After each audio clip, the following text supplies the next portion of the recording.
Mas eu quero fazer uma retrospectiva do Brasil para que vocês entendam o que está acontecendo hoje aqui. Vamos voltar a 2015, quando o povo acampou em Brasília pedindo impeachment da Dilma. Olha só, bem semelhantes os cenários, né?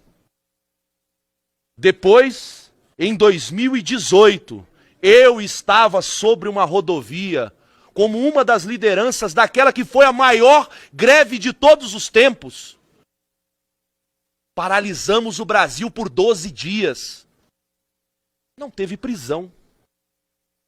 Teve multas, algumas coisas assim, de alguns que se atropelaram no final da ideia, mas coisas que não ultrapassavam o limite da lei. E 2018 e 2015 são muito semelhantes. O povo estava manifestando o seu descontentamento com alguma coisa. 2015 era contra Dilma Rousseff, 2018 era contra o preço do óleo diesel, do gás de cozinha, de todas as baixarias que esse Brasil já vivia. Mas não houve abuso de autoridade.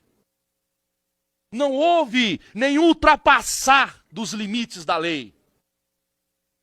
Agora vamos um pouco mais adiante. 2021.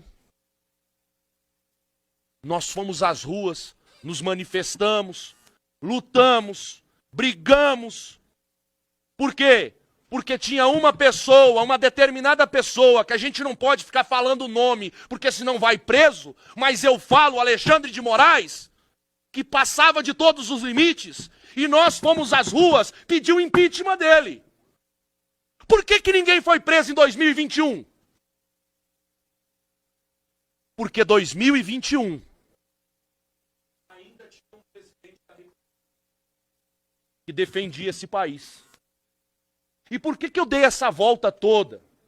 Não é para gastar o tempo de vocês. É para que a gente entenda que em outros momentos da história, e se nós voltarmos em 64, na Marcha das Margaridas, foi aonde houve a maior revolução de todos os tempos, que aí sim teve uma intervenção militar, e que aí não vamos discutir méritos, mas falando de manifestações populares que tiveram resultado positivo, pelo menos por aquele momento naquilo que se buscava, e não houve ultrapassar da lei, o Brasil funcionava de uma maneira ainda capenga, porque a gente só descobriu que o Brasil era capenga com Bolsonaro. Porque antes do Bolsonaro, a gente não entendia a crise de 2015 que me quebrou. A gente não entendia, a gente tinha pouco conhecimento. Mas quando entrou o Bolsonaro no poder, a gente pôde entender o que era a política, a corrupção da política. Esses deputados vagabundos, esses senadores vagabundos, que foram eleitos por um povo que deu o seu voto na urna, mas que chegaram aqui dentro e se venderam pelo ouro e pela prata. E a gente só foi enxergar tudo isso após o Bolsonaro. E aí vem 2022. Aí vem a eleição que ninguém sabe como que pode. O time que ganha a eleição, mas não tem torcida. O time que joga bola num campo, mas ninguém assiste. Faz evento do Dia do Trabalhador e não vai ninguém.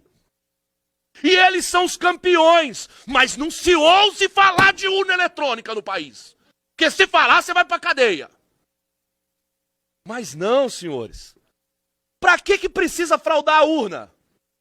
Não precisa fraudar a urna no Brasil, não. Você já tem a imprensa nacional da grande Globo Lixo, que já faz campanha de graça pro Lula. Deputado, o que o senhor está falando com tudo isso? É que esse plano foi armado. A Globo e as outras emissoras que chamam o 8 de janeiro de golpe, golpe sem uma arma, golpe sem fuzil, golpe com bandeira do Brasil e Bíblia debaixo dos braços. Golpe! É um plano arquitetado. Foi tudo trabalhado da maneira correta. Bolsonaro era chamado de genocida que diz que matou 700 mil pessoas. Foi assim que eles acabaram com a reputação do Bolsonaro. Foi assim que eles levaram o presidente Bolsonaro a perder a eleição. Porque a rede social não chega em todos os lugares. Mas a Globo chega. Essa emissora sem moral chega. A militantezinha Daniela chega. E por que eu estou dizendo isso? Só para encerrar minha fala, presidente. É que a gente passou por tudo isso e hoje ainda tem 40 pessoas presas, outras condenadas a 17 anos, porque esse plano foi arquitetado junto com a maior imprensa do Brasil. Assim como hoje as famílias choram por vidas perdidas, que se ceifaram, que foram faleceram no presídio, ou que faleceram em casa, ou qualquer coisa do gênero, as famílias vão chorar ainda por aqueles que estão presos, que a gente não sabe quando vai soltar. Mas para encerrar a minha fala, eu digo, eu fui perseguido. Eu fui e assumi um mandato, fiquei 5 meses de tornozeleira. Mas uma coisa eu nunca fiz no meu país: me acovardar e baixar minha cabeça. E os senhores e senhoras que estão aqui hoje não podem se acovardar ou temer, porque essa guerra, dure o tempo que durar, foram muitos anos de uma guerra fria que o mundo viveu, mas ela acabou. E os responsáveis pagaram o preço e vai acontecer isso no Brasil. Muito obrigado, deputado.